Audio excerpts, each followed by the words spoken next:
নোয়াখালীর হাতিয়াতে বসতবাড়ির পুকুরে কুমির দেখার গুজব ছড়িয়েছে দেশব্যাপী। গত ৪ দিন এ নিয়ে এলাকায় ব্যাপক হইচই ও তোড়পাড় চলছে। বৃহস্পতিবার ২৬শে জুন বেলা 11:30টার দিকে উপজেলার হাতিয়া পৌরসভার ৬ নম্বর ওয়ার্ডের চর কৈলাস গ্রামের আমজাদ মজিদ মিয়ার বাড়িতে ওই পুকুরে অভিযান চালায় বন বিভাগের কর্মকর্তারা। অভিযানে বাড়ির পুকুর ঘুরে বেড়ানো কুমিরের সন্ধান পাওয়া যায়নি। এর আগে গতকাল বুধবার বিকেল 4:30টার দিকে কুমিরটি দেখতে পান বলে দাবি করেন একই বাড়ির গৃহবধূ নাহিদা আক্তার পান্না।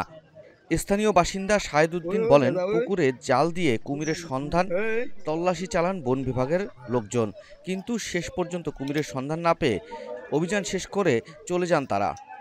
পুকুরের মালিক মোহাম্মদ মাসুদুল ইসলাম শরীফ বলেন, গত 4 দিন আগে রোববার বিকেলের দিকে আমাদের গ্রামের ফেরিওয়ালাদের বাড়ির বেলালের লাকড়ির ঘরে প্রথমে কুমিরটি দেখতে পায় বলে তাদের পরিবারের সদস্যরা দাবি করেন। ওই সময় তারা প্রাণীটিকে হত্যা করতে চেষ্টা করে। বুধবার বিকেল 4:30টার দিকে আমার স্ত্রী নাহিদা আক্তার পান্না আমাদের ঘরের পিছনে পুকুরে কুমির সদৃশ্য বস্তু ভাসতে দেখে। তাৎক্ষণিক এমন খবর ছড়িয়ে পড়লে হাজার হাজার মানুষ ভিড় জমায়। তাৎক্ষণিক উৎসুক জনতা সেটিকে কুমির বলে মন্তব্য করে ফেসবুকে ভিডিও চিত্র ও ছবি ছড়িয়ে দেয়।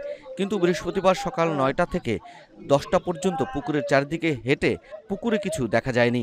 বন বিভাগের বিট কর্মকর্তা আরিফুল ইসলাম বলেন, প্রাণীটির একটি স্থিরচিত্র পর্যবেক্ষণ করে প্রাথমিকভাবে সেটিকে গুইসাপ হিসেবে মনে হচ্ছে। এই স্থিরচিত্র প্রথমে দেখলে এত ঝামেলা হতো না। খবর পেয়ে বুধবার সন্ধ্যায় ঘটনাস্থলে গিয়েছি। পুকুরে কুমির সদৃশ্য বস্তু দেখা গেছে। আলো স্বল্পতার কারণে আমরা বিষয়টিকে পুরোপুরি নিশ্চিত হতে পারিনি। এখন প্রাণীটি অন্য কোথাও চলে গেছে। এত বড় আকারের গুইসাপ সচরাচর দেখা যায় না, এ কারণে বিষয়টি ঘোলাটে হয়েছে। হাতিয়া উপজেলা নির্বাহী কর্মকর্তা মোহাম্মদ আলাউদ্দিন বলেন, পুকুরে জাল ফেলে কুমিরের অস্তিত্ব পাওয়া যায়নি এবং একটি ছবি দেখে ধারণা করা হচ্ছে প্রাণীটি গুইসাপ।